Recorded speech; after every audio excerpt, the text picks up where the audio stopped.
Bon bah les gars, je ne vais pas tergiverser plus longtemps dans l'intro parce que le titre dit tout.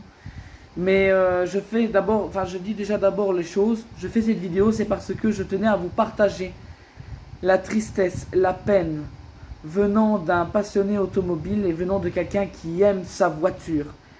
Parce qu'il y a beaucoup de gens qui en ont rien à foutre de leur voiture parce que justement il y a les assurances, donc ils peuvent se permettre de faire des drifts, des go fast, des courses improvisées au risque de la cracher. On s'en bat les couilles tant qu'il y a l'assurance. Moi, ma voiture, je l'ai crashée 3 fois et à chaque fois, je me suis demandé si à chaque fois elle allait rouler après. Surtout le dernier accident où j'avais peur que la voiture, le moteur, il allait être touché. Donc voilà.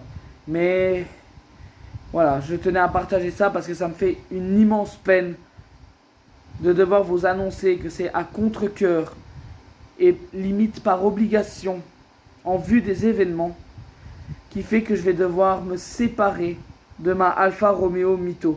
Cette voiture qui a beaucoup de valeur sentimentale pour moi et pourtant je n'accorde pas beaucoup, voire très rarement, de la valeur aux choses. Mais cette voiture là, et ça je vais en parler durant la vidéo, mais cette voiture là pour moi c'est plus qu'une voiture. Et en général, selon mon point de vue, une voiture ne devrait pas être classifiée comme étant qu'une voiture. C'est ton outil principal dans ta vie. Tu y vas pour y aller voir ta copine, pour y aller voir ta mère, pour aller faire la fête avec tes potes, etc. Donc, moi, je ne me sépare pas de ma voiture. Je me sépare certes de ma première voiture, mais je me sépare surtout de ma partenaire de vie. Parce que je la vois tous les jours. Je suis avec elle tous les jours. Et pas d'exception, hein. Je suis tous les jours sur la route.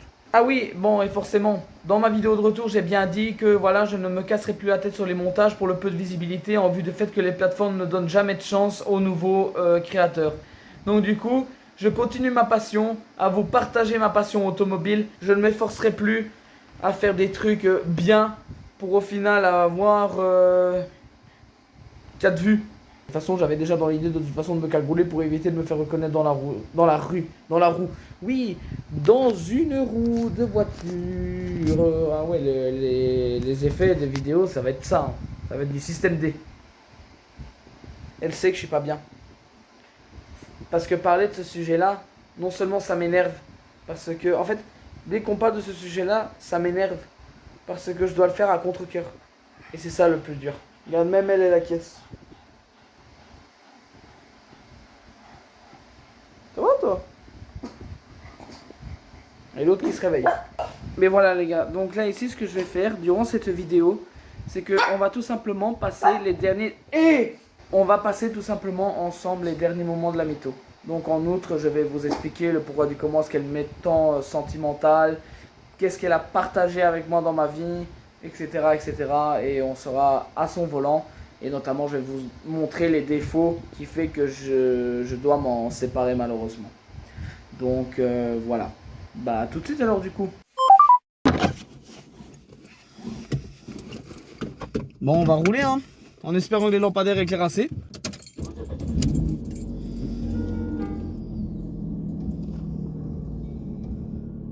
Donc déjà, je sais pas si ça se voit à la cam. Mais en gros, dès que je démarre ma voiture, déjà, premier problème, c'est que mon essuie-glace arrière n'arrête pas de tourner sans arrêt. Si je l'active pas et le désactive pas, ça sert à rien. Ça aussi, c'est inquiétant. C'est des bruits... C'est des bruits qui sont tout cons, hein. Mais des bruits qui sont... Voilà. J'espère qu'on entend au micro. J'espère tellement qu'on entend au micro les problèmes qu'elle a cette voiture. Rien qu'au démarrage, c'est beaucoup de problèmes en une fois, en condensé. C'est trop de problèmes d'un coup, ça. En gros, messieurs, dames, là ici, je vais vous expliquer rien qu'en conduisant, parce qu'encore une fois, on vit les derniers moments de la voiture. Désolé si les conditions ne sont pas là, mais je vais pas sortir en plein jour avec une cagoule en conduisant une voiture. Hein. À un moment donné, les gars, il y a quand même une certaine limite à avoir. C'est quoi ça? C'est un chat. Ok. Il est tout petit en plus. Et c'est comme ça qu'on trouve beaucoup de chats écrasés. Hein. C'est les chats qui sont tout petits et on les voit pas. Et heureusement que moi, j'ai eu de la chance qu'il soit face à moi parce que c'est ses yeux qui ont reflété les lumières de mes propres phares. Ok les gars, alors, petite tenais beaucoup d'anecdotes à parler de cette voiture pendant que je suis en train de rouler justement avec, en espérant pouvoir vous faire montrer tous les défauts qu'elle a. Genre il y a des moments où elle broute, il y a des moments où justement elle a des à-coups quand je change de vitesse, etc. Il y a beaucoup de choses quand même à dire de cette voiture en bien, et forcément les raisons qui me poussent à devoir m'en séparer. Alors déjà, je vais commencer directement assez fort. Je vais déjà vous parler de la plus grosse anecdote que cette voiture a pu avoir en ma possession, etc. Je me cache juste un peu, il y a quelqu'un avec avec des lampes et tout. Voilà, putain, il y en a de la circulation hein, pour un jeudi. Oh, encore un autre. MDR, je croise un flic, dans le sens inverse. Bonjour, comment est-ce que vous pouvez expliquer le fait que vous roulez à 5h48 du matin avec une cagoule? Je fais des vidéos sur YouTube, monsieur l'agent. Ok, eh ben on va commencer par le taser celui-là. Voilà, ben voilà, elle fait des... Oh.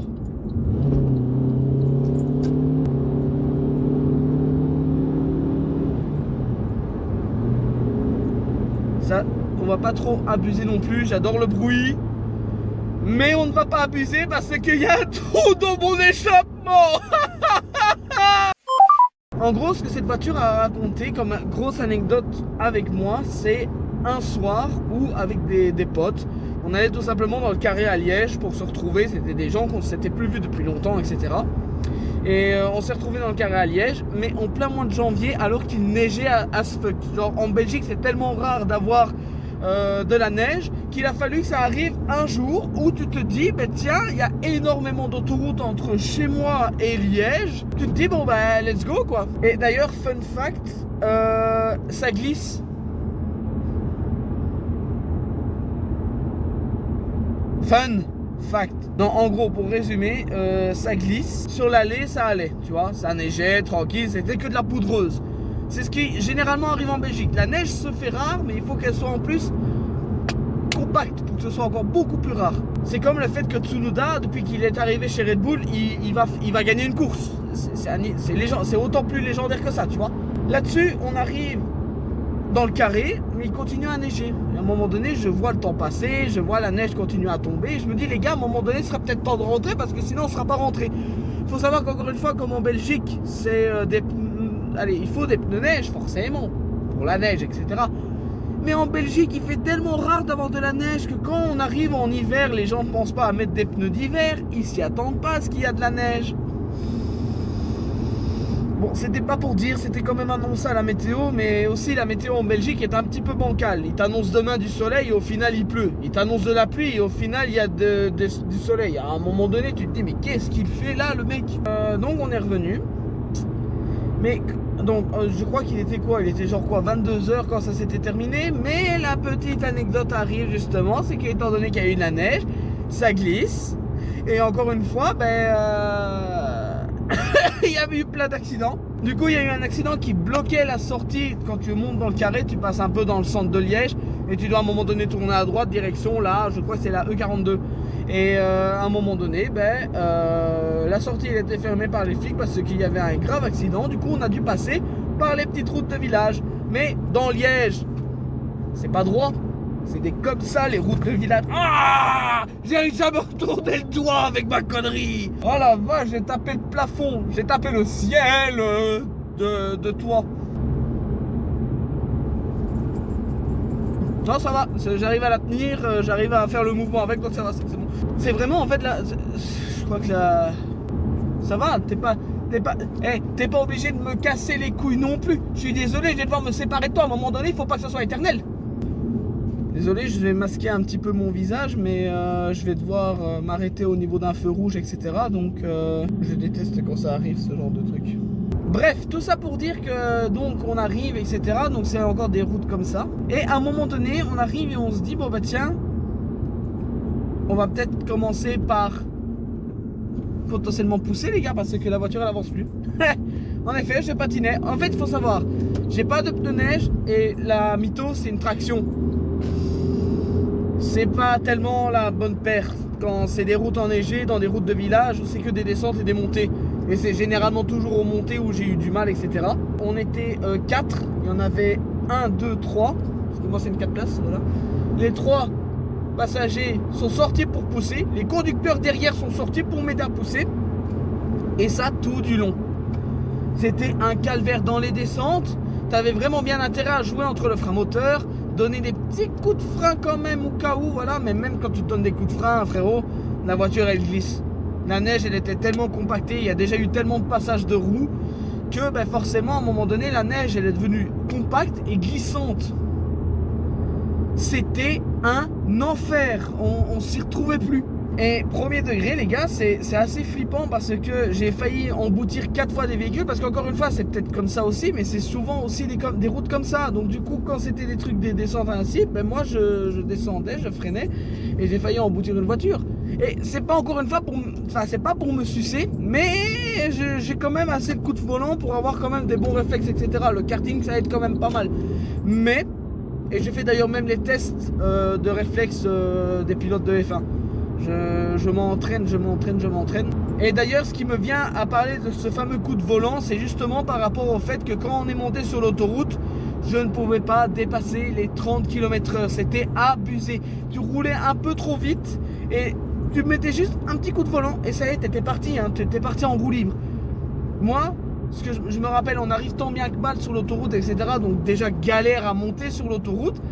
Mais une fois que tu montes sur l'autoroute, petite astuce d'ailleurs, petite astuce 17 pour... En plus on va arriver pas loin d'un comico de police parce que là je suis en route pour le travail.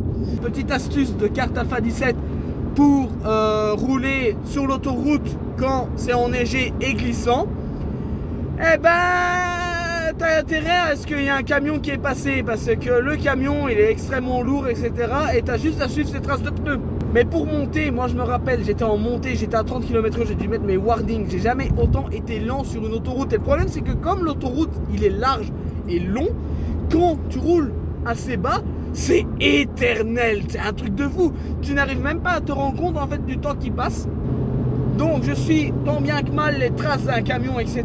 Mais il y a un moment donné où j'ai cru que j'allais faire un sinistre total. C'est quand je suis à 50 sur les traces de pneus du camion et je veux juste suivre le tracé. Et à un moment donné, il y a ça de neige sur la route. Mon pneu avant droit le prend et du coup, ça glisse. Et je pars comme ça. Genre je glisse. Alors, je braque. Je contre-braque, je contre-braque dans tous les sens. Vraiment dans tous les sens. Et j'arrive tant bien que mal à rattraper, à me remettre dans la trajectoire. Bon, j'ai pas fait un 3-6 complet. J'ai pas cogné la barrière centrale.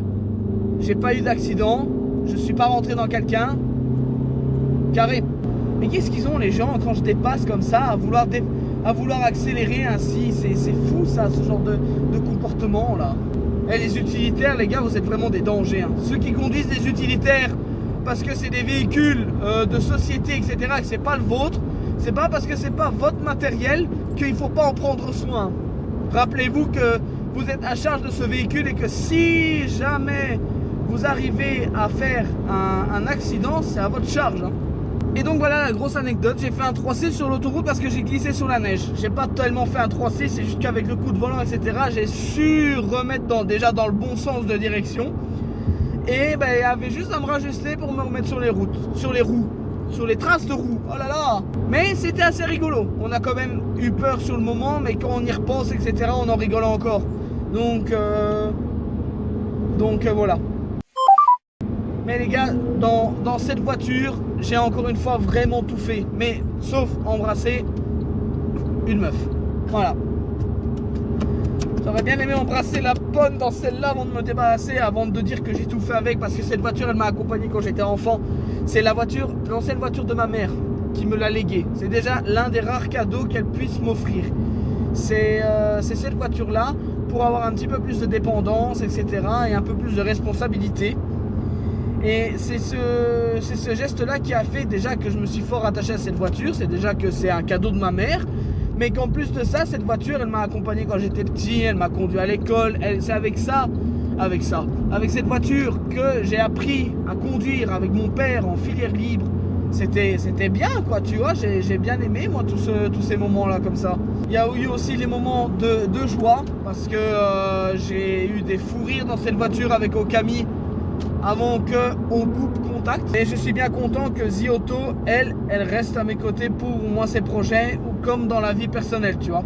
Ah tiens, il y a encore des travaux qui se sont recréés de nouveau ici. C'est un truc de fou, hein, ces travaux-là à la con, c'est un truc de fou. Et c'est combien là ici du coup? Il n'y avait même pas de panneau de limitation de vitesse, mais j'imagine que c'est 70. Mais il n'y avait pas eu de panneau. Ah, il y a eu un panneau, mais il est couché. Je me rappellerai de la première amende que j'ai eue avec cette voiture-là, parce que moi je suis un fada de vitesse. Il y a eu un moment donné où je me suis dit, est-ce que j'ai envie de rouler vite sur cette ligne droite? Je dis non, pas trop, parce que... Attends, c'était où encore? J'étais voir un pote où? Ouais, c'était à la Louvière. Ouais, c'était à la Louvière. À la Louvière, il y a des radars de partout. Des radars de 30, des radars de 70, des radars de 50.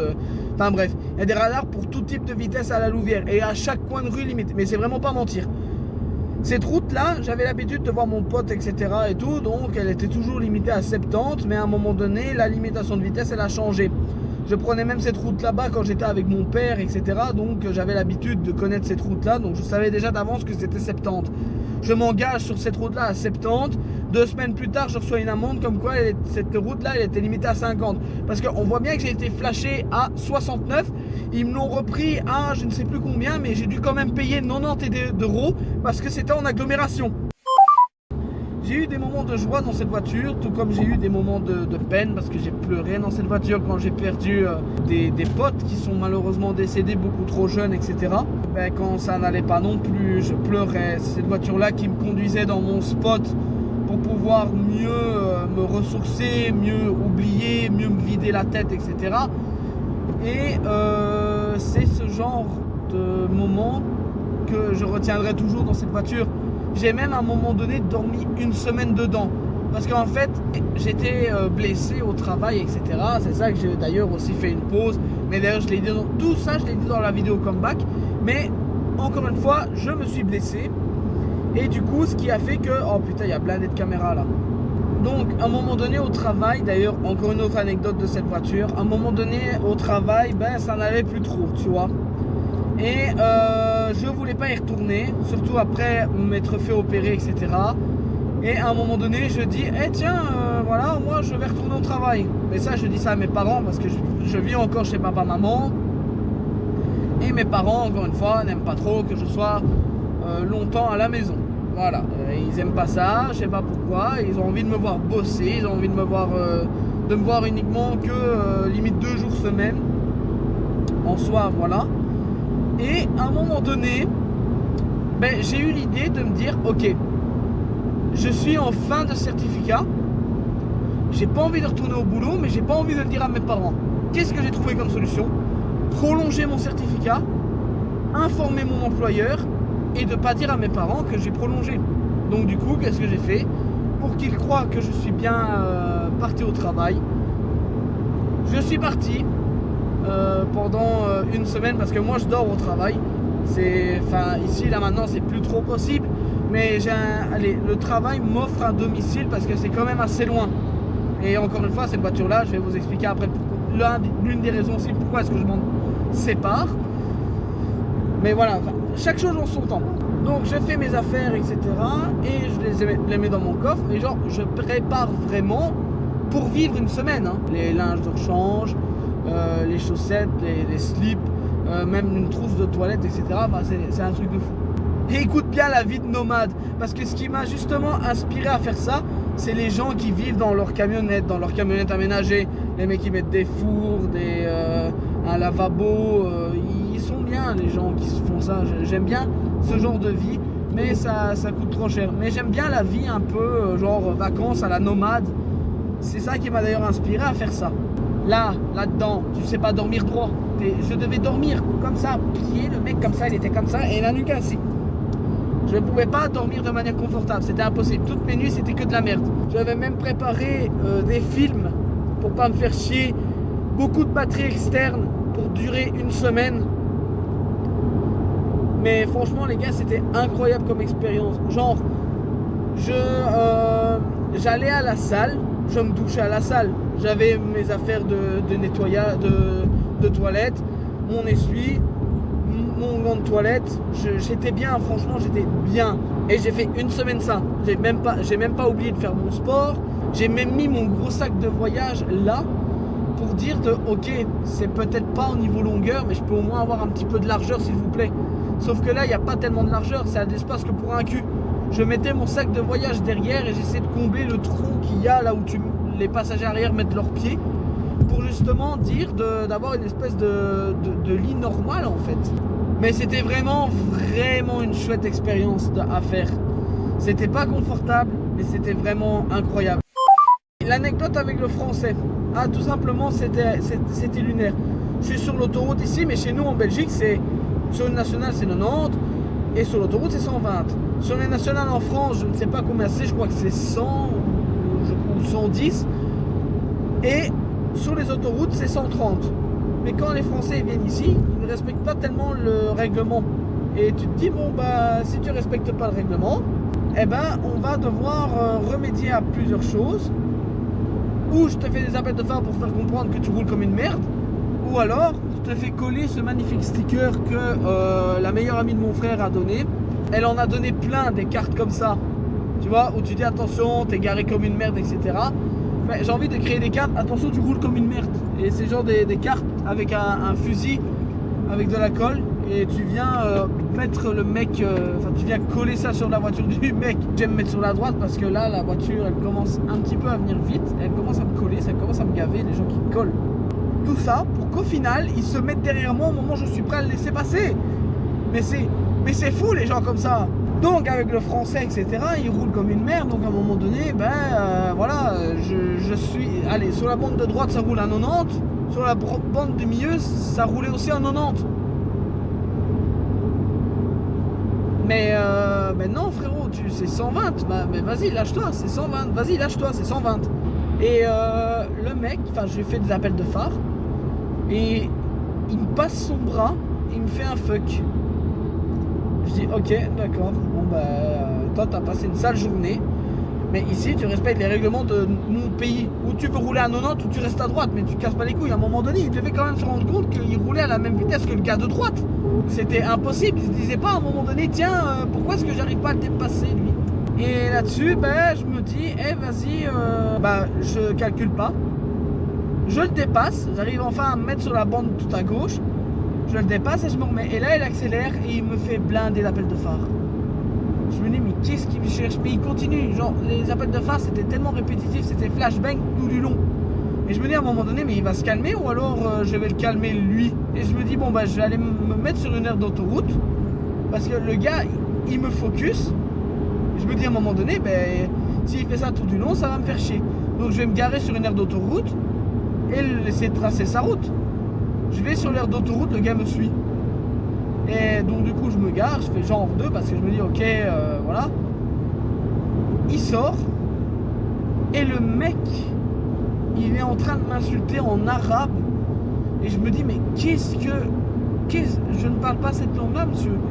Et il me fait ouais je sais, je suis en train d'insulter tous tes grands morts parce que tu conduis comme une merde. J'ai fait sympa de dire ça à moi, c'est voilà, cool. Comment ça t'insultes mes grands morts, tu laisses mes morts tranquilles et puis tu es à 90 au milieu de l'autoroute alors que la bande de droite elle fait exprès pour ceux qui ne veulent pas rouler vite. C'est généralement la bande qu'utilisent les camions parce que les camions ne dépassent pas les 90 km/h, voire même peut-être des 100, ça dépend des camions. Et le mec il me fait t'es flic, t'es auto-école, mais ta gueule. Il remonte dans la voiture et il se casse.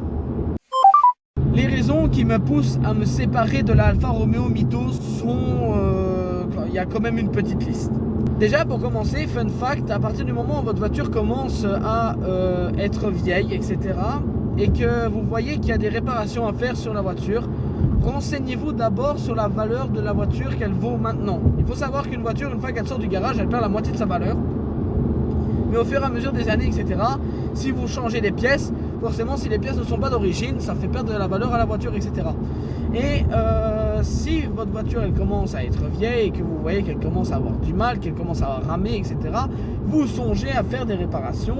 Renseignez-vous d'abord sur la valeur de la voiture et vous vous renseignez après sur les prix de réparation. C'est simple. Si les prix de réparation sont au-delà du prix actuel de la voiture, vous devez changer. Donc déjà ça, la valeur de ma voiture, je me suis renseigné, je suis allé voir des concessionnaires un peu à gauche à droite, parce que il y a aussi d'autres problèmes avec ma voiture. Il y a notamment le fait qu'il y ait un trou au niveau de ma tresse d'échappement. Mais le problème, c'est que je suis allé chez Auto 5, les gars, et je vous déconseille Auto 5.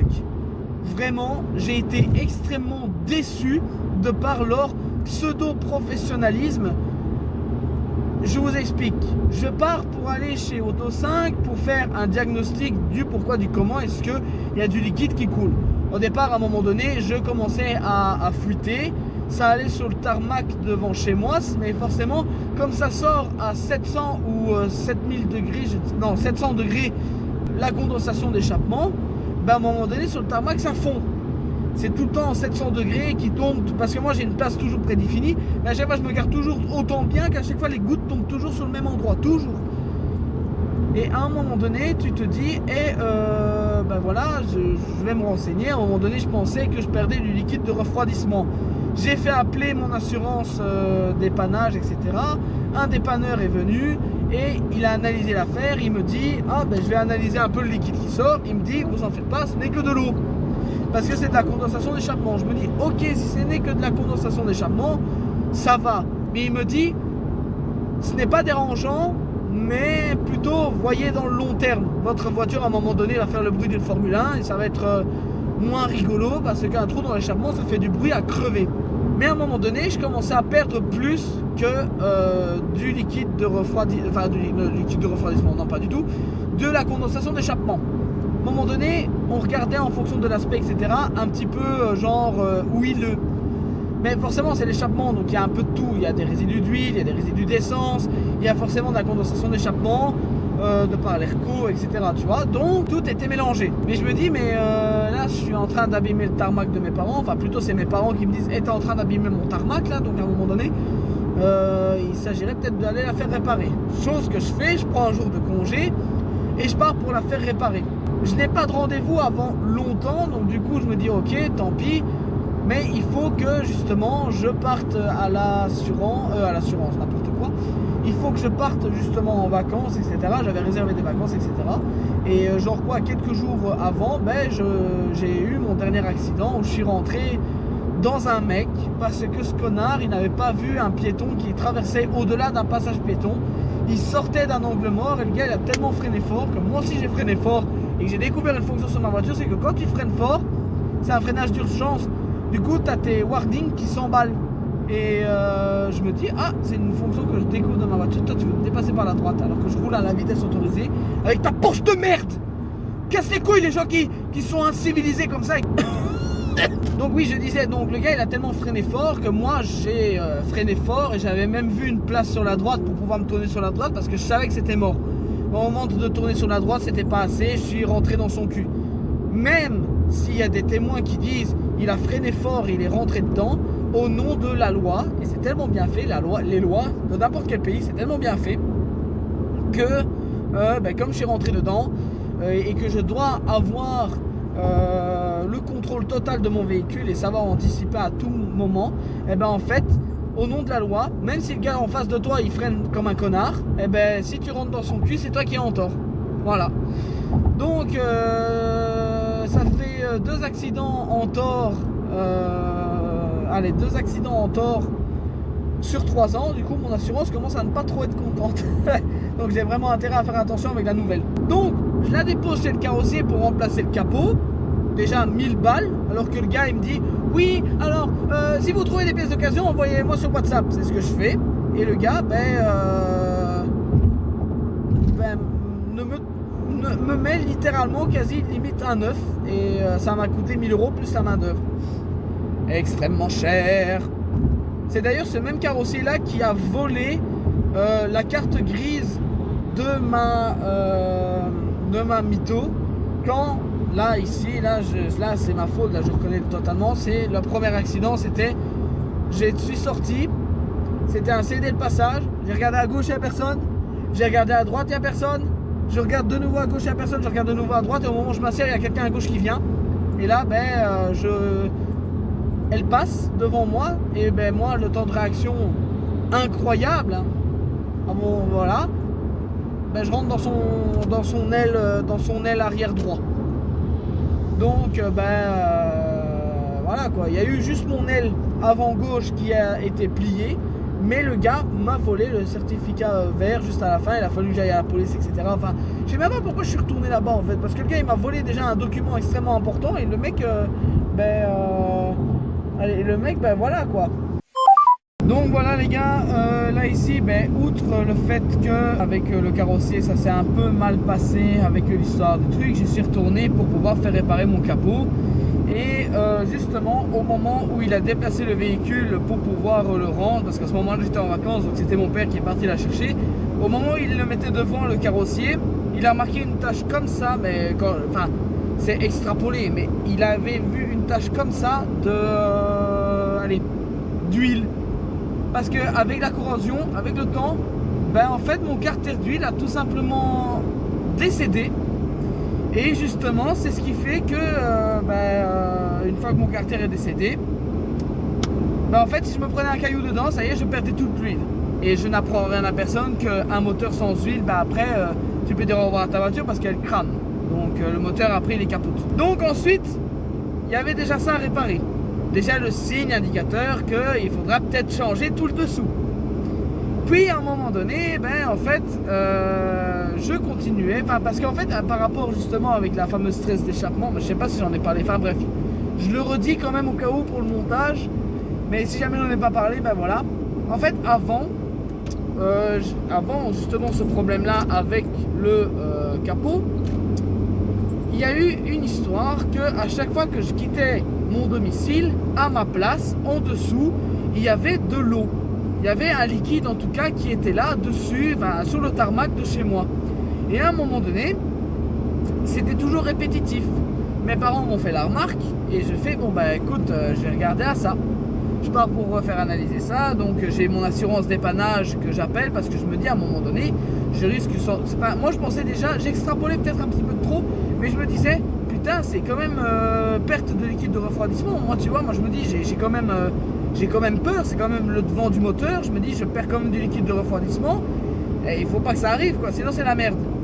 Et là du coup j'appelle le dépanneur, il vient, il analyse, il me dit oh mais ça monsieur vous en faites pas, ce n'est que de la condensation d'échappement.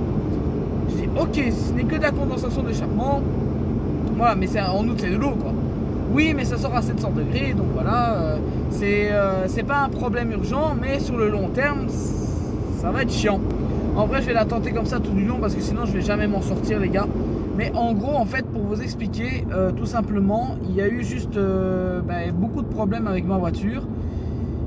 Et donc du coup je me dis je vais à un moment donné commencer par prendre un jour de congé et aller au garage. D'ailleurs les gars, je vous déconseille les garages Auto 5. Donc en gros il y a tout ça qui est en train de se perdre, ça commence à devenir un petit peu trop répétitif. Donc qu'est-ce que je fais? À un moment donné je prends un jour de congé et j'amène au garage pour vérifier qu'est-ce qui se passe. J'essaie de faire un diagnostic, etc. Et à un moment donné je me dis voilà, c'est mort, il n'y aura pas de... Oula, tu vois la coupe qu'elle a eue là au démarrage, elle me fait pas ça d'habitude. Là ici elle me le fait. Ah, qu'est-ce qui est tombé là? Donc à un moment donné je me dis il faudra peut-être penser à prendre un jour de congé pour aller au garage et faire un diagnostic, vérifier qu'est-ce qui se passe. Ils me disent ah c'est la tresse d'échappement qui pose problème. Ok, si ce n'est que la tresse d'échappement, alors on va la changer. Et ils me disent oui c'est possible, mais vous avez également le silencieux d'échappement, donc le bout de l'échappement qui est défectueux, enfin qui est même pas défectueux, il est pourri. Ok, d'accord. Et ils me disent on ne peut pas avoir de silencieux chez nous. Je dis moi le but n'est pas non plus de tout... Ah c'est les flics derrière. Donc à un moment donné je dis ok, il n'y a pas de souci, on va remplacer tout ça, etc. Mais juste la tresse me suffit. Moi je m'en foutais un peu du silencieux d'échappement parce que voilà, moi ce qui m'intéressait le plus c'était que la fuite s'arrêtait. Parce qu'en fait au départ c'était que de l'eau, puis après c'était un petit peu de résidus d'huile, d'essence, donc et comme ça sort à 700 degrés, le tarmac de chez mes parents commençait un petit peu à fondre.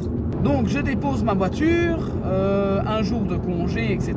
Oui, parce que j'ai tout mélangé. En outre, je suis parti faire mon diagnostic et après j'ai seulement pris un rendez-vous pour savoir quand est-ce que je devais prendre congé. Je prends mon congé, etc. Et je l'amène au garage Auto 5 qui, après 3 heures, ne me prévient pas que la voiture est soi-disant terminée, il m'envoie pas d'SMS. Donc si moi j'y vais pas de moi-même, ben, la voiture elle aurait pu rester là encore un petit temps. Et en fait, ces messieurs m'ont dit littéralement, on n'a rien su faire parce qu'en fait, comme votre échappement est en une seule pièce, j'ai pas trop compris l'histoire, mais en outre, juste parce qu'il y a un souci avec le silencieux, ils m'ont dit, bah, on n'a pas su réparer.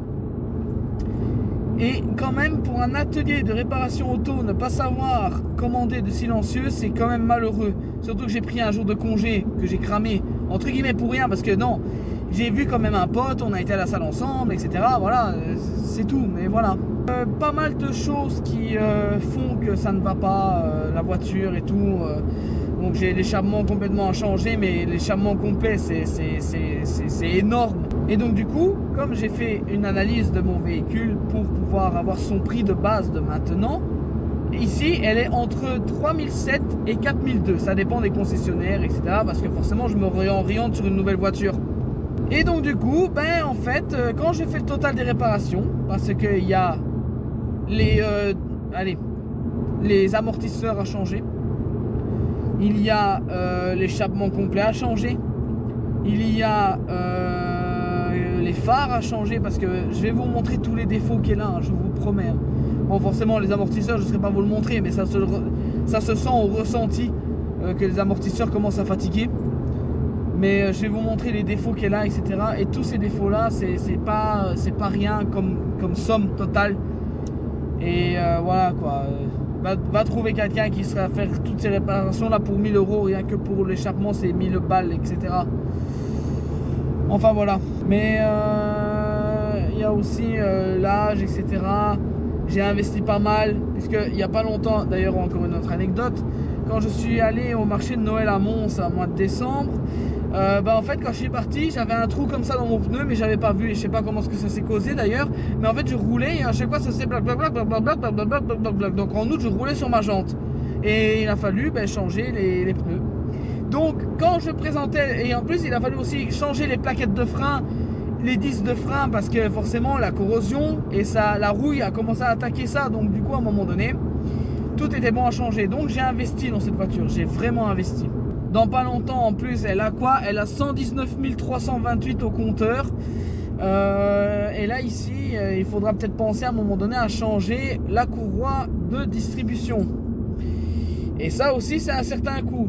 Donc en outre, c'est simple, la valeur de ma voiture est inférieure au coût total des réparations si je veux la garder le plus longtemps possible. Et c'est pas possible pour moi. Bon là je sais pas pourquoi est-ce qu'elle me le fait pas, mais en outre je sais pas si vous voyez la pièce qui est juste là ici, c'est à partir de là qu'à la base ça commençait à couler, et on commence à voir de par la couleur voilà que ça commence à pourrir, et là tu te dis bon voilà. Mais sinon regardez, je sais, bon ça va pas trop bien se voir, mais voilà les taches qui traînent toujours là où je me gare, etc. Et je vois pas de gouttes qui tombent. C'est étonnant que quand je fais la vidéo là ici, il y a vraiment rien qui se fait. Mais je peux vous assurer les gars qu'il y a vraiment un gros problème là-dessus quoi. Donc je sais pas pourquoi là il me le fait pas, mais voilà quoi.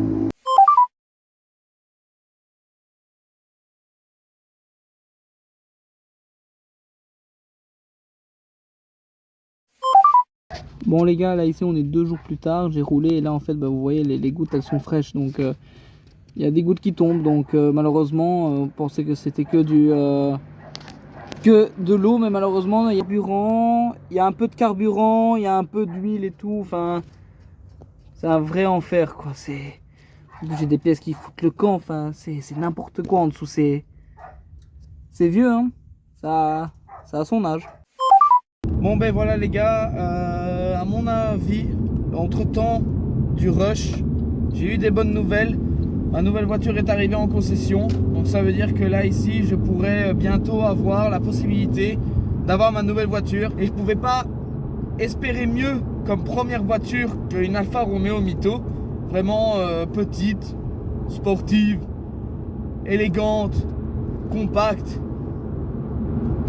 Voilà quoi, pour un jeune conducteur, moi il me faut pas plus. Déjà à la base il me faut pas plus. Je pars pas en vacances. Ce qui est important pour moi, c'est aussi le fait que j'ai appris à conduire avec cette voiture-là, en filière libre, avec mon père, etc.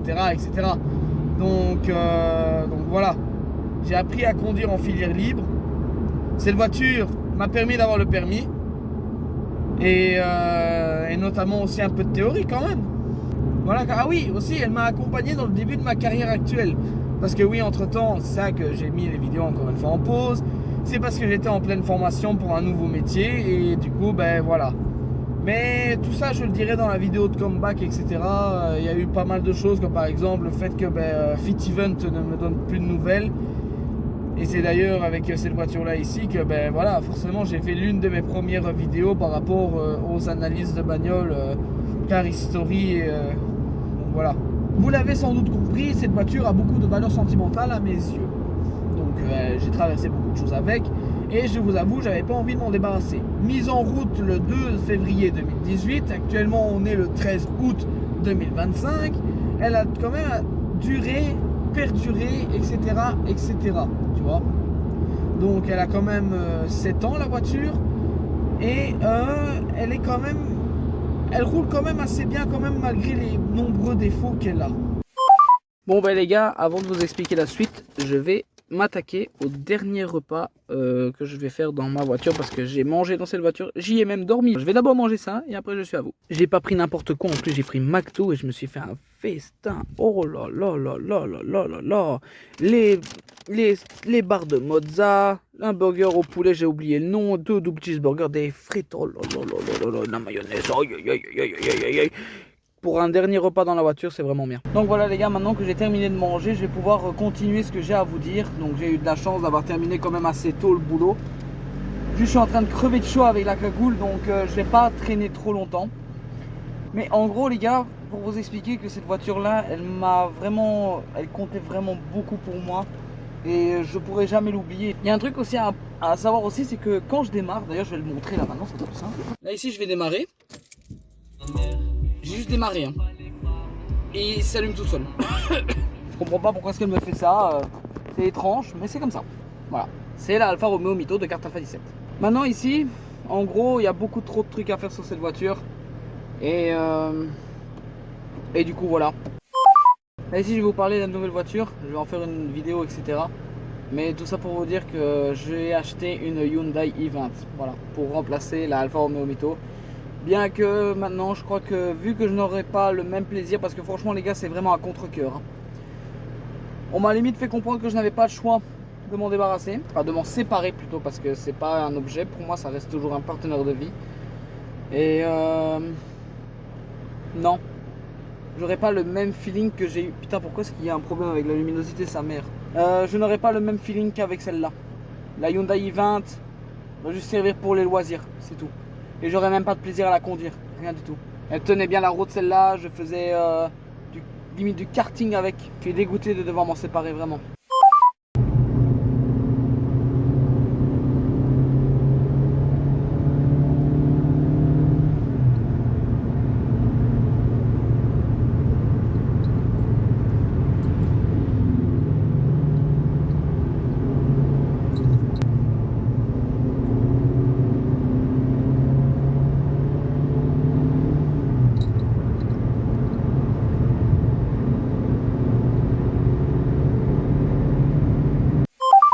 Test du 0 à 100, voir ce qu'elle est capable d'envoyer dans 3, 2, 1.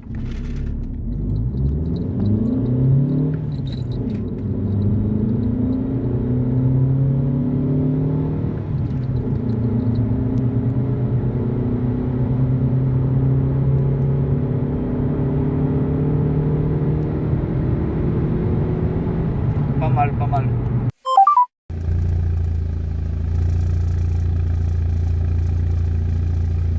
On entend rien que l'échappement qu'il y a un problème hein.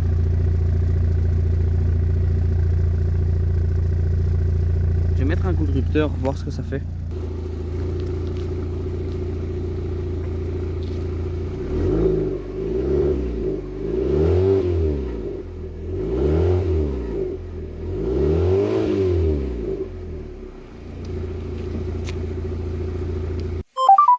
ben les gars, il est arrivé quelque chose avec la nouvelle voiture qui fait que la Mito, je vais la garder encore un tout petit peu. Ce qui n'est pas plus mal, mais ça commence à être un petit peu embêtant. En outre, la voiture, pour vous dire, la nouvelle voiture devait arriver le 5 août, le mardi 5 août. Elle est arrivée au final le lundi 11 en concession, sachant que les papiers, je les avais signés la dernière semaine du mois de juillet.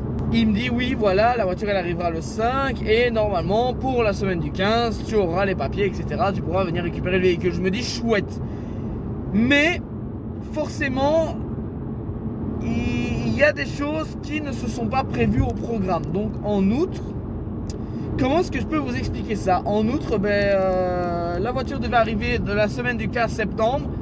Je vais la voir fin septembre. J'ai dit quoi? Non, la semaine du 15 août et je la reçois en fin septembre.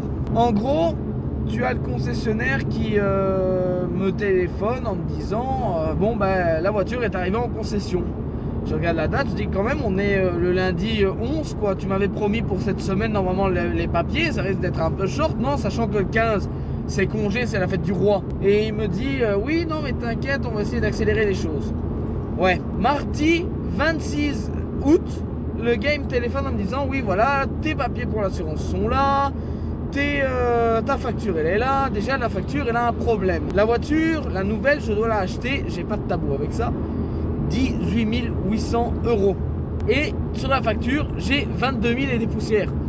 Je me dis écoute, là il y a un souci là déjà pour commencer, la facture elle est déjà pas bonne. Il arrive, il me dit mais oui mais je pensais que tu la vendais de ton côté, parce que oui, depuis l'accrochage là que vous avez sans doute pu voir, ou alors si je l'ai pas fait, si je la fais pas justement après, je ne sais même plus si je l'ai fait d'ailleurs ce rush, mais la valeur de la voiture du marchand du concessionnaire, donc 4 000 €, a baissé à 3 700, 500 € en moins, parce que mon carrossier n'étant pas présent pour pouvoir faire les réparations nécessaires. Et le plus drôle, c'est que les réparations coûtent 700 et des poussières. Donc je me dis autant perdre 500 € que 700 €, tu vois, si c'est pour gagner 500 €. Donc voilà, donc 3700. Mais il y a eu un de ses potes qui lui voulait récupérer mon véhicule pour la valeur de départ, à savoir 4 000 €. Je me dis écoute, je lui ai dit je vais voir ton pote, je vais lui dire voilà, je vais acheter je vais vendre la voiture là-bas chez ton gars, et une fois que j'ai les 4 000 € à ce moment-là, je te fais le virement avec les 18 000 et des poussières. Sauf que moi, je n'ai jamais eu de nouvelles de son pote. Et son pote, qui au moment où j'étais sur le point de venir rechercher la voiture, le jour où on me dit qu'elle est soi-disant prête, parce que vous avez bien compris qu'elle n'était pas prête, il est arrivé et m'a dit oui, alors en fait, lui il attendait de tes nouvelles. Mais comment ça il attendait de mes nouvelles? Comment ça il attendait de mes nouvelles? Et c'est moi qui lui ai envoyé un message, c'est à mon... Non, enfin bref. Je me dis mais comment ça il attend de mes nouvelles alors que moi je lui ai donné de mes nouvelles? Il me fait écoute, justement en fait il n'a pas eu de retour de ta part. Je lui ai dit sonne-lui parce que moi je lui ai donné des retours. Je lui ai demandé justement ses disponibilités pour savoir prendre rendez-vous. Il raccroche, il sonne à son pote, il me ressonne genre même pas 5 minutes après, tout ça pour me dire qu'en fait le gars, en écrivant le message, il a oublié de l'envoyer. Ça veut dire que j'étais dans ces brouillons depuis le début du mois. Je me dis bravo quoi, c'est du génie quoi. T'as un client sur lequel tu veux récupérer la voiture de quelqu'un, cette personne veut prendre rendez-vous avec toi, tu lui donnes tes disponibilités mais tu oublies de les envoyer. Non. Bon, je suis quand même dans l'optique quand même de le vendre chez lui, parce que allez voilà, la voiture elle a tellement de valeur sentimentale que pour moi elle ne vaut pas 3700, elle vaut même plus. Et c'est d'ailleurs même dommage que vendez votre voiture.be là, parce que j'ai fait justement les trucs, ils m'ont répondu assez tardivement quand même les gars. Je sais pas qu'est-ce qu'il y a eu, il y a eu sans doute un bug dans leur système ou je sais pas quoi, mais ma voiture, selon vendez votre voiture.be, elle vaut 4900. Mais le problème c'est que là c'est par rapport aux photos. Et c'était avant l'incident que j'ai eu dans le parking de mon lieu de travail. Et encore, ils ne savent pas qu'est-ce qui se passe en dessous de la voiture. Parce que la voiture en dessous, les gars, waouh, elle commence à partir un petit peu en morceaux quand même, mine de rien, sans mentir. Là, ici, j'ai le voyant, du coup, j'ai le voyant entretien. Parce qu'il faut changer la courroie de distribution. Mais je suis déjà à 122 000, les gars. Je suis à 122 000 et j'espère j'essaie de ne pas faire de vagues avec la voiture, comme les trucs à 0 à 100 là, comme vous avez pu le voir, parce que là la courroie elle doit être normalement changée si elle tient bon jusque là, parce qu'elle tient normalement à 125 000, mais j'ai pas envie que justement ça soit dans ce genre d'optique là, tu vois. Toi tu ralentis un peu trop, j'ai l'impression que tu es un peu trop curieux de ce que je suis en train d'effectuer comme vidéo, donc je vais te dépasser. Pour revenir avec l'histoire de fin septembre, donc il me téléphone le 26 août en me disant oui, ta voiture tu vas la voir, enfin voilà, elle est prête. Je me dis bon bah écoute, je fais les démarches chez mon assurance pour leur envoyer les papiers, je fais les démarches et tout, et je viendrai la chercher je crois en fin de semaine, parce qu'il faut encore que je prenne rendez-vous avec ton pote, d'où le fait que justement il me disait mais oui mais elle attendait tes nouvelles et tout, patati patata, mes grosses couilles, toi la BM tu me casses les couilles. Et là tu as le mec qui me dit oui mais après il faudra que tu reviennes en concession. Mais en quel honneur est-ce que je dois revenir dans la concession si je récupère la voiture? Ok, je dois faire peut-être des entretiens chez vous, mais pourquoi? Il me dit ah oui mais parce qu'on n'a pas reçu ton kit de route secours. Sachant que le kit route secours, les gars, j'ai dû la payer 239 € parce que outre dans le temps et dans certaines concessions, chez certaines marques, tu as la roue de secours qui est inclus dans le véhicule déjà de base, tu vois. Bon, si tu l'enlèves, forcément ça enlève le prix, mais c'est pour vous dire que normalement dans certaines concessions, chez certaines marques, là le kit roue de secours est disponible dans chaque véhicule. Là j'ai dû la payer en option, donc à savoir 239 €. Et je dis attends, là ici le truc le plus essentiel pour moi n'est pas présent dans le véhicule. Donc ça veut dire quoi? Ça veut dire que là je vais récupérer une voiture de concession, donc ça veut dire qu'il n'y aura pas d'essence dedans. Je vais devoir aller mettre de l'essence. Je vais mettre de l'essence et rentrer chez moi. Je crève.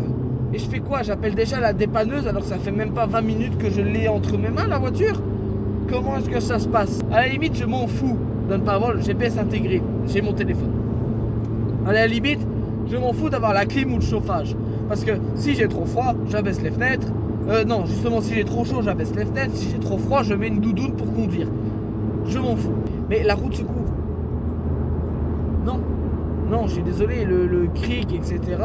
Et je lui ai dit honnêtement, si c'est pour ne pas avoir la roue de secours, bah la mytho, je vais la garder pour moi, le kit de la roue de secours. Et le prix restera le même.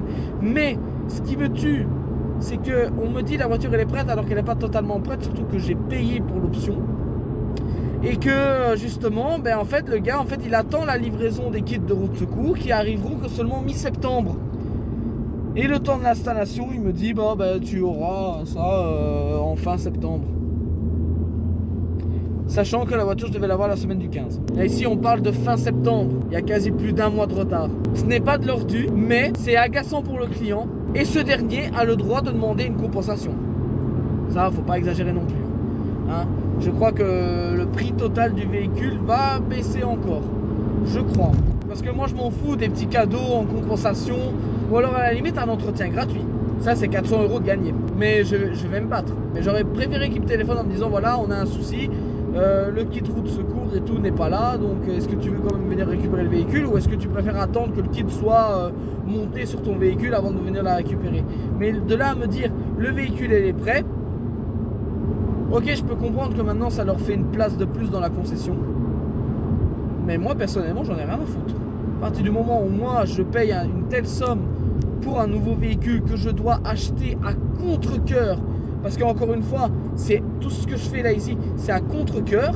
Et on arrive encore à me faire traîner la patte. En soi, c'est pas mauvais signe parce que ainsi, moi je le prends dans le sens, ok, bon bah ok, c'est chiant, mais au moins je pourrais encore profiter un petit temps de ma mytho et surtout pouvoir terminer les rushs pour cette vidéo là ici.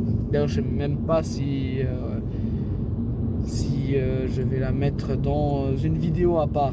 Mais je réfléchis à ça. Ouais, j'ai fait sombre. Ils n'ont pas allumé les lampadaires ici. Oh, tu parles d'une qualité lumineuse. Bon, on va essayer de la faire comme ça. Là-dessus, voilà.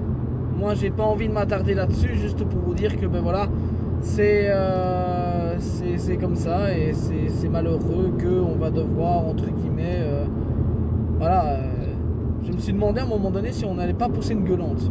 Donc voilà les gars, en outre, la voiture, je vais savoir en profiter longuement et on va encore, je sais pas qu'est-ce que je peux faire encore avec la voiture en fait. Ah oui, peut-être vous raconter les anecdotes des accrochages, ça va être déjà pas mal ça.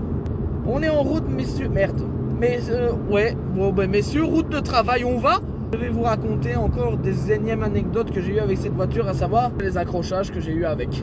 Ah oui, aussi, voilà, aussi j'ai eu 4 amendes au total avec cette voiture. Parce que comme je suis un fada de vitesse, putain de merde. Comme je suis un fada de vitesse, je roule vite.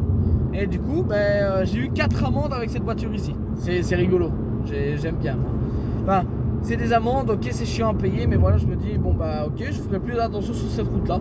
Mais c'est pas pour autant que ça va m'empêcher de vouloir avoir une sensation de karting. Je suis désolé les gars, vous pouvez me prendre pour un fils d'up en disant ça. Mais vous direz ça aussi aux BMistes, à toutes les voitures de grosse berline et etc. qui s'amusent à rouler à 150 en agglomération quand il est minuit, quand il n'y a personne sur la route.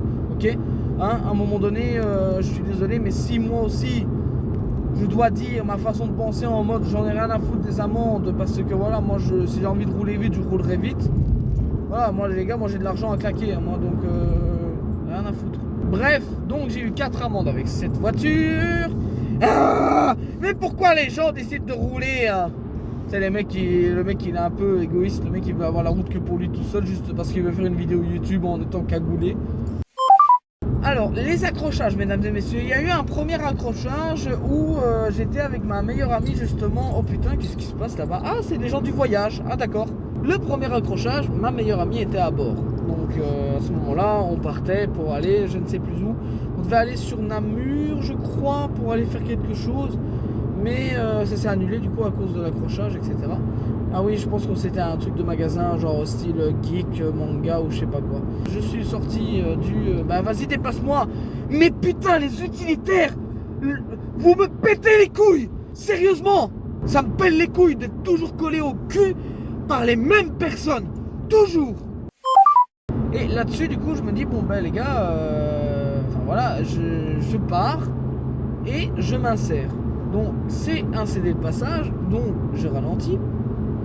Je regarde à gauche, il n'y a personne. Je regarde à droite, il n'y a personne. Je regarde à gauche, il y a de nouveau personne. Je regarde à droite, il n'y a personne. Et là, je m'insère. Et au moment de m'insérer, une camionnette noire comme ça qui arrive. Et à ce moment-là, paf, je la percute au moment où je rentre. Bon, forcément, légalement parlant, au nom de la loi, qui est en tort?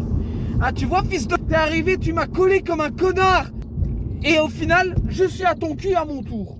C'est quoi le bail? En gros, j'ai eu cet accrochage là, au moment là, bon légalement parlant, c'est comme si j'avais grillé le CD de passage, alors que le gars, il aura beau venir rapidement, il me pèle les couilles.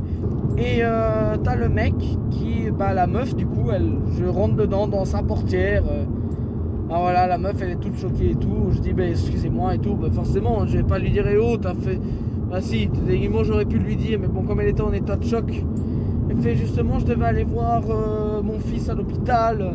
Je dis écoutez madame, c'est malheureux mais voilà quoi, prochain coup roulez moins vite parce que là regardez, je vous ai rentré dedans, c'est sur la pomme que ça va tomber parce que légalement parlant, étant donné que c'était au niveau d'un CD de passage et que on voit au niveau de l'impact que comme c'est moi qui vous ai tapé et que ce n'est pas le contraire, voilà du coup c'est moi qui prends. J'ai ma meilleure amie qui est là, qui essaie de calmer la dame, qui essaie de me calmer moi aussi. Parce que moi, c'était mon premier incident. Et enfin voilà quoi, tu vois, ça m'a pété les couilles. Je crois que ça faisait même pas 4 mois que j'avais la voiture, que j'avais déjà mon premier accrochage. Ensuite, qu'est-ce qu'il y a eu d'autre? Ah oui, d'ailleurs, les frais de réparation avec ce fameux carrossier qui m'avait volé les papiers. Là. Je crois que c'était un truc... 400 balles, un truc du style. Ensuite, je pars pour aller travailler dans mon ancien taf. Et chez moi, il y a une bordure de fils qui est extrêmement haute. Et à ce moment-là, bon, pour vous faire un petit peu le schéma, tu as, à ce moment-là, bon, imaginez, là en face, là, il y a le garage. Ma mère, moi et mon père qui se garent comme ça. Et la bordure en question, elle est là. Et moi, je pars et je tourne comme ça pour braquer, pour aller justement là-bas. Et là, mon pare-choc se prend la bordure, tout arraché à, comment est-ce qu'il a dit, 60%. J'avais les attaches qui avaient pété, j'avais le pare-choc qui était abîmé, enfin c'était un enfer. Honnêtement, c'était un enfer. Ça, forcément, il n'y a pas eu d'intervention d'assurance et tout, mais bon, ça m'a quand même coûté 600 € de nouveau chez un autre carrossier parce que voilà, pas trop envie de retourner chez celui qui m'avait volé la carte verte. J'avais mon pare-choc qui pendait, genre en mode il a fallu l'attacher avec des colsons parce qu'à ce moment-là, je n'avais pas pris l'assurance dépannage qui est fait appeler l'assistance, etc. Si jamais tu avais un problème, etc. Donc je me dis, bon bah voilà quoi, je n'ai pas l'assistance dépannage. Et du coup, on va devoir faire avec. Et donc du coup, on a attaché mon pare-choc avec ce qui restait avec des colsons. Et mon père a dû faire genre la voiture avec les warnings. Et moi aussi, j'ai dû mettre les warnings. Et on pouvait pas rouler à plus de... Je crois que on était à 70 sur l'autoroute pour aller chez l'autre carrossier. Donc pour vous dire. Troisième incident, c'était il n'y a pas longtemps, au mois de mai 2025. Je rentre chez moi après le travail, etc. Mais je suis obligé de passer par Bruxelles. Je ne travaille pas dans Bruxelles, je suis obligé de passer par Bruxelles. Et à ce moment-là, il y avait des travaux. Donc là, j'étais obligé d'aller dans le centre de Bruxelles. Je crois que c'était un truc du style Etterbeek, si je ne dis pas de bêtises. Donc, je devais aller sur Etterbeek. Et en allant à Etterbeek, t'avais une voiture en face. Et forcément, au niveau de Etterbeek, les routes sont limitées à 30. Mais en plus de ça, il y avait des écoles. Donc à ce moment-là, voilà, putain, on voit bien ma moustache là, MDR. Vous avez un indice sur moi. Et t'as le mec qui, en face de moi, il y a un piéton. Et ce piéton-là n'a pas décidé de traverser sur le passage piéton. Il a décidé de traverser au-delà. Mais juste, il sort d'un angle mort, puisqu'il sort de là où il y avait une camionnette. Tout simplement. Il sort, le mec en face ne le voit pas, le mec n'a pas vu s'il y avait une voiture à gauche, du coup ils ont tous les deux pris de panique, lui il recule, lui en face de moi il freine comme un connard, et moi du coup je freine aussi. Tellement fort que mes warnings d'urgence se mettent, mais c'était pas suffisant malheureusement. Donc du coup, en outre, je suis rentré dans son cul parce que lui il a freiné comme un connard et moi j'ai anticipé mais pas assez tôt, donc c'est la preuve que si je veux aller en Formule 1 c'est la merde parce que j'ai pas tellement de bons réflexes d'anticipation et autres. Encore une fois, légalement parlant, même si à ce moment-là la police elle est intervenue parce que non loin de là il y avait un comico, ça a entendu le boom, etc. Donc il sort et en plus la fun fact les gars, je suis rentré dedans dans le cul d'un militaire. Le gars il est sorti avec sa tenue multicam et avec son béret, je crois qu'il était brun. Et je me dis waouh, je suis rentré dans le cul d'un militaire. Ça a commencé à s'engueuler, genre le mec parce qu'il était militaire, le mec il se permettait de gueuler, donc la police est intervenue et tout. La police a tellement voulu me donner raison. Parce qu'il y a eu des témoins, forcément, même celui qui a voulu traverser, il a dit mais c'est ma faute, voilà j'aurais dû traverser au passage piéton, je suis passé à la dernière minute, il m'a pas vu, il a freiné et l'autre il a rentré dedans. La police a tellement voulu me donner raison. Mais le problème c'est que légalement parlant, c'est moi qui ai en tort, puisque comme j'ai pas anticipé assez, c'est moi qui ai en faute. Tout simplement. Ah oui d'ailleurs à ce moment-là, forcément je me dis mon nouveau carrossier n'est pas là, je vais retourner dans l'ancien carrossier qui m'a volé ma carte verte en me disant putain il a fait une faute mais on va éviter que cela se reproduise, donc on fait très attention. Et là le mec il arrive, il me fait oui bon écoutez voilà, il y a le pare-choc et le capot a changé parce que forcément le capot il était plié. Et je dis bon combien vous me le faites? Il me dit oui, je vais essayer de trouver des pièces d'occasion, voire même peut-être des pièces pirates. Je dis ok. Le gars il arrive, il me sort, il me téléphone, il me fait bon si c'est pour remplacer que le capot ce sera 1000 €, mais si c'est pour le pare-choc c'est 2250. Je me dis oh putain j'ai tombé ma casquette. Je dis mais attendez, vous êtes en train littéralement de me dire que vous n'avez pas trouvé de pièces d'occasion? Il me dit bah oui mais si jamais vous trouvez les pièces d'occasion vous pouvez me les communiquer. Si jamais vous trouvez des pièces d'occasion, vous pouvez me les communiquer. J'ai dit Coco, je t'ai envoyé les liens sur WhatsApp. Il me dit ah oui mais trop tard, j'ai déjà commandé les pièces. Je dis c'est la dernière fois que je viens chez vous. C'est la dernière fois que je viens chez vous. Ah! Je dis bon écoutez, il n'y a pas de souci. Vous je ne remplace alors que le capot. Est-ce que le pare-choc il est vraiment nécessaire à changer? Il me dit bah non, pas spécialement. Je dis bah alors pourquoi tu me fais chier avec le pare-choc? Et puis déjà, comment ça se fait qu'un pare-choc coûterait autant plus cher qu'un capot? Je dis il y a un truc qui ne va pas dans votre affaire.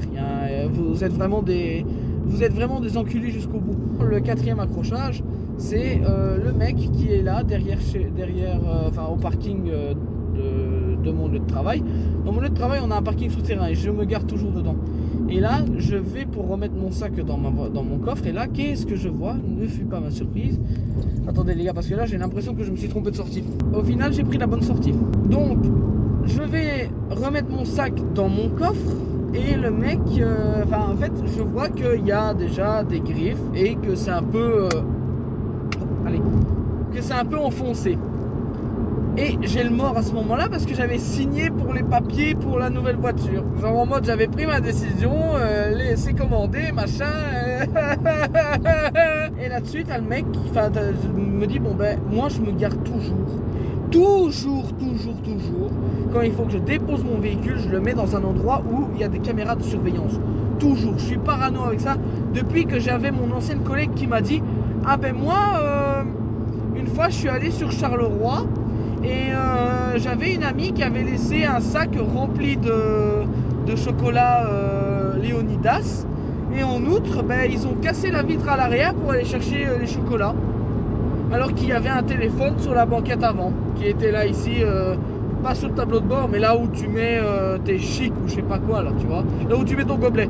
Donc depuis, moi je garde toujours ma voiture devant une caméra, si possible, si pas ben, dans l'axe de vue d'une caméra, mais le plus proche d'une caméra c'est mieux parce qu'ainsi si jamais on cambriole mon véhicule on a un portrait robot quoi. Et donc du coup j'ai bien fait là ici même dans le parking de mon taf de me garer là où il y a une caméra parce que à ce moment là je me dis bon ben j'en ai rien à foutre, ça va compter dans mes heures sup mais moi je pars pas tant que je ne sais pas qui a fait ça parce que le tout c'est pas le fait de ok t'as griffé ma voiture, t'es peut-être rentré dedans quand t'as voulu te garer mais de là à pas me prévenir.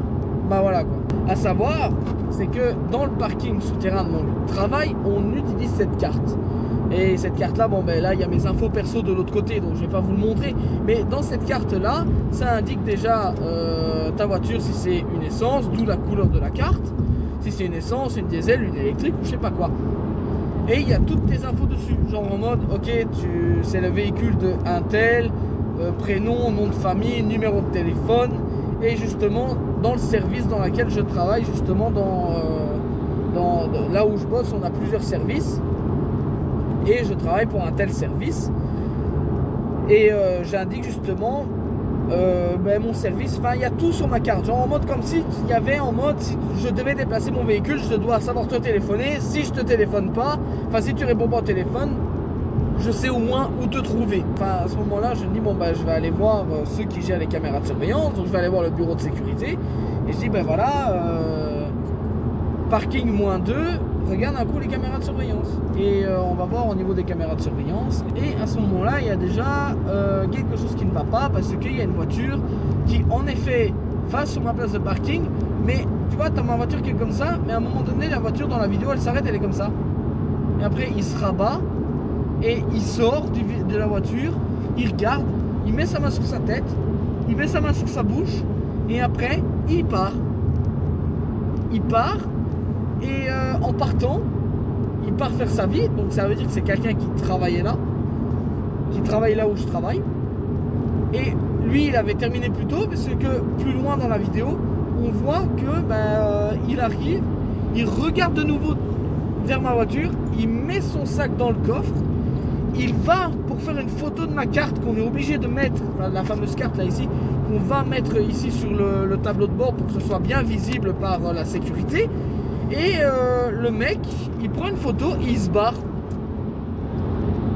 Donc du coup, on prend la plaque d'immatriculation, puisque forcément le véhicule doit être enregistré dans le système. On prend la plaque, j'ai le nom, j'ai le prénom, j'ai le service également. Le gars, il travaille à l'étage au-dessus de moi. Et je me dis, bon ben voilà, je sais où le trouver. Donc je lui téléphone le lendemain. Sachant que ça c'est considéré comme un délit de fuite les gars. Le lendemain je lui ai dit bon bah écoute je sais qui t'es, je sais ce que t'as fait, ou on trouve une solution à l'amiable, ou alors on fait intervenir les assurances. Et en plus de ça, s'il faut faire intervenir les assurances, surtout que j'ai signé pour une nouvelle voiture, ça me fait chier. Donc ou on trouve un truc à l'amiable, ou alors on fait intervenir les assurances. Mais si tu veux faire intervenir les assurances, je te le dis déjà, je porte plainte aux flics pour délit de vitesse, ou n'importe quoi, délit de fuite.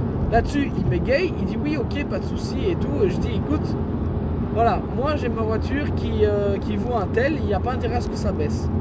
Et tu vas payer en tout cas les réparations. Si tu veux faire un truc à l'amiable, tu vas réparer les réparations. Tu vas payer les réparations. Oh là là. Et le mec, il fait oui, pas de souci, il n'y a pas de problème, pas de problème. Je pars du coup voir le concessionnaire, je lui mets au courant de la situation, il fait une photo, il l'envoie à son marchand, paf! De 4002, ça passe à 3007. Je me dis, bon, bah, un peu le mort, mais oh, c'est quoi ça?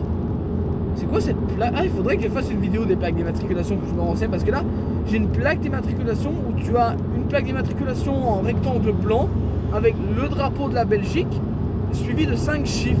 Là-dessus, pour revenir au gars, donc, je dis, bon, bah, je vais pas lui mettre au courant que c'est que 500 €, je vais alors voir mon nouveau carrossier qui a réouvert entre temps, et je vais le voir, je lui dis, bon, bah, mes condoléances, j'ai appris et tout, mais voilà, j'ai un tel problème, etc. Est-ce que tu sais me le régler? Il me fait faire toute une démarche, les gars. La réparation là ici de l'aile arrière là ici qui a été abîmée, c'est 751 €. Je vais voir le gars, je lui téléphone, je lui dis bon bah écoute, la valeur de la voiture a baissé à précisément 751 €. Tu payes les 751 € et on n'en parle plus, ou alors sinon ben, on fait intervenir les assurances, sachant qu'au préalable j'avais rempli un constat. Voilà, parce que je me dis si je dois faire intervenir les assurances, encore une fois je fais appel les flics parce que tu as fait un délit de fuite et ça va être gravement puni. Et là-dessus ben, tu vas payer. Voilà, tu vas payer la valeur totale qui m'a été enlevée et voilà, c'est tout. Oui, ok, pas de souci, je vais payer et tout. Et là, le gars, il veut me payer pas 751 €, mais 750. Vous allez me dire, carte, pourquoi est-ce que tu n'as pas décidé de lui faire payer 750 € au lieu de 751? Parce que je trouve légitime que, en vue du délit de fuite et du manque d'honnêteté de cet homme, que le 1 €, il est vachement symbolique. Oui, d'ailleurs aussi, je lui ai demandé, mais on a vu sur les caméras de surveillance que tu as fait une photo de ma ma carte là ici sur le tableau de bord. Pourquoi tu m'as pas téléphoné? Oui, mais je comptais te téléphoner et tout. Ah non, si tu casses la voiture là ici, tu téléphones et tu dis écoute, j'ai fait bêtise et j'arrive. Je te mettrai juste, allez quoi, peut-être 2 coups de latte sur les doigts et c'est tout. Donc le mec il a préféré justement en espérant pouvoir éviter le truc, comme si moi j'allais pas intervenir ou je sais pas quoi. Mais non. Donc voilà, ça c'est, je crois que j'ai dit toutes les anecdotes de la mytho, le temps d'être sur la route. J'ai réfléchi. Bah, là, je crois que j'ai raconté la fois où j'ai été crevé, j'ai crevé mon pneu pour aller au marché de Noël à Mons et qu'au final j'avais un trou comme ça et qu'il a fallu le changer sur le tas. La fois aussi, j'ai vu une perte de pression pneumatique et en fait je voulais aller gonfler mon pneu et en fait l'air ne passait plus dans la tute, enfin l'air ne soufflait plus parce qu'en fait j'aurais roulé apparemment trop souvent, enfin j'ai roulé de trop en sous-gonflé et donc du coup ça a fait des copeaux et les copeaux sont venus faire boucher la tute. Et du coup je me dis bon bah ok, je sais plus faire gonfler mon pneu, donc du coup il faut changer complètement les pneus. Le problème c'est que quand tu dois changer un pneu, tu dois changer les deux pour avoir une certaine symétrie. Ça y est les gars, l'annonce est officielle. On est aujourd'hui le mardi 16 septembre et malheureusement je vais devoir me séparer de ma mytho, à savoir le vendredi 19 septembre. Voilà, c'est officiel. La mytho elle doit partir, voilà. Elle commence tout doucement à en avoir un peu ras-le-bol, en fait, ça se sent dans la voiture. Ici, il faut que j'aille, allez, elle a 123 882 précis au compteur à l'heure actuelle où je suis en train de tourner. Mardi 16 septembre, il est 5h46. Donc ça veut dire que là, je le sens au niveau de la courroie, ça se sent. Mais des fois, tu sens un peu comme quoi elle traîne la patte un peu, tu vois, genre en mode il serait peut-être temps de me changer cette petite papate qui me fait mal. Je vais faire une vidéo de tuto, qu'est-ce que vous devez faire quand vous devez changer de voiture. Eh, on reste dans le truc automobile ou pas? Surtout qu'on est en Belgique, donc pourquoi pas faire un petit tuto. On est là, et puis voilà quoi. J'ai envie de profiter une dernière fois de cette voiture. Je suis là en train de rouler avec. Et je me dis, en fait, ça fait bizarre en fait quand tu te dis que là ici c'est la dernière semaine où tu conduis avec ta voiture que tu as depuis 3 ans, qui est un cadeau de ta maman. D'ailleurs, c'est grâce à cette voiture que déjà dans mon pseudo il y a 17. Pourquoi 17? Parce que à 17 ans, bah ça je vais faire une vidéo à part, mais ça va être marrant et tout. Hein. Mais je le dis maintenant là ici. Pourquoi le 17? Eh ben tout simplement parce que à la base, des bases, j'ai appris ma théorique à 17 ans. J'ai appris à conduire, enfin à déjà démarrer une voiture, à faire un tour dans un parking à 17 ans. À 17 ans, j'ai seulement commencé à regarder aussi la Formule 1. Et à 17 ans, en outre, c'est là, à cet âge-là, où m'est venue ma passion automobile. Je me suis vraiment bien intéressé à ça. Bon, je faisais du karting un peu avant, mais je me suis vraiment intéressé vraiment à tout ce qui est automobile à partir de 17 ans. Et curieux hasard, le hasard des choses qui fait les trucs, le hasard des choses fait que la Mito ici est une voiture de 2017 qui a été mise en circulation pour la première fois en 2018. Et la roue, la jante de la Mito, avec les 5 alvéoles, c'est une R17, tu vois. Je me dis, il y a beaucoup de 17, beaucoup de coïncidences, alors je vais garder ce 17. En plus, je crois que ça signifie quelque chose. En plus, le 17, c'est le chiffre de l'ambition, je sais pas quoi, là. Et voilà, ça me correspond un peu, puisque j'ai eu de l'ambition pour mon nouveau métier que j'effectue maintenant. J'ai eu de l'ambition de pouvoir reprendre les vidéos. J'ai de l'ambition de vouloir continuer à faire le karting, comme je l'ai toujours fait d'ailleurs. Et voilà, quoi. Sauf que là, j'ai l'ambition de vouloir faire beaucoup plus. Quand on a commencé le début de cette chaîne YouTube, c'était avec cette voiture-là. J'ai quand même pas pleuré en vidéo quand même. Les gens, je suis en train limite de comparer une voiture à une personne. Alors imagine si j'arrive et que je dis que je suis en train de pleurer pour une bagnole. Je me sépare aussi de beaucoup de souvenirs. Est-ce que j'aurai les mêmes souvenirs dans la Mito que dans la nouvelle? Comme il y a beaucoup de choses qui ont changé. Non, non, non. Il y a un truc joli, assez fun que j'aime bien aussi dans la Mito. C'est que quand je démarre, bah déjà je vois tous les voyants qui sont là. C'est déjà cool. Quand je l'éteins et tout, bah tu vois, tu as la voiture qui fait ça, tu vois. Elle démarre, elle part.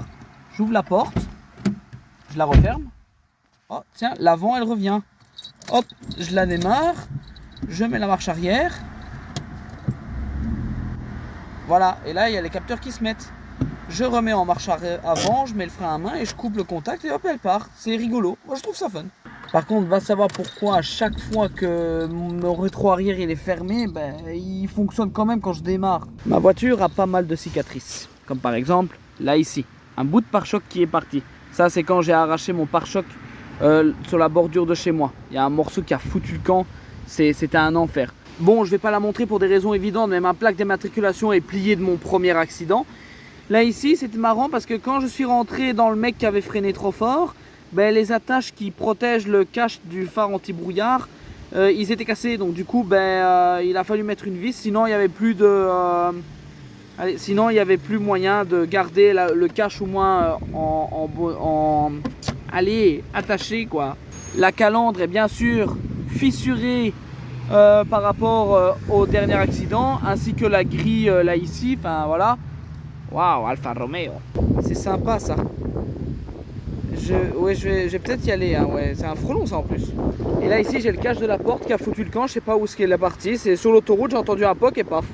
Avec le frelon je suis pas rassuré. Je suis pas rassuré de laisser ma voiture avec une fenêtre ouverte histoire de dire d'aérer. Donc hop là, et hop c'est fermé. Ça mais voilà. Là ici j'ai le fameux coup quand l'autre m'a rentré dedans. Enfin c'est faux quoi, elle aura vécu des choses cette voiture. Les gars, c'est officiel. Aujourd'hui, c'est la dernière virée de la Mito.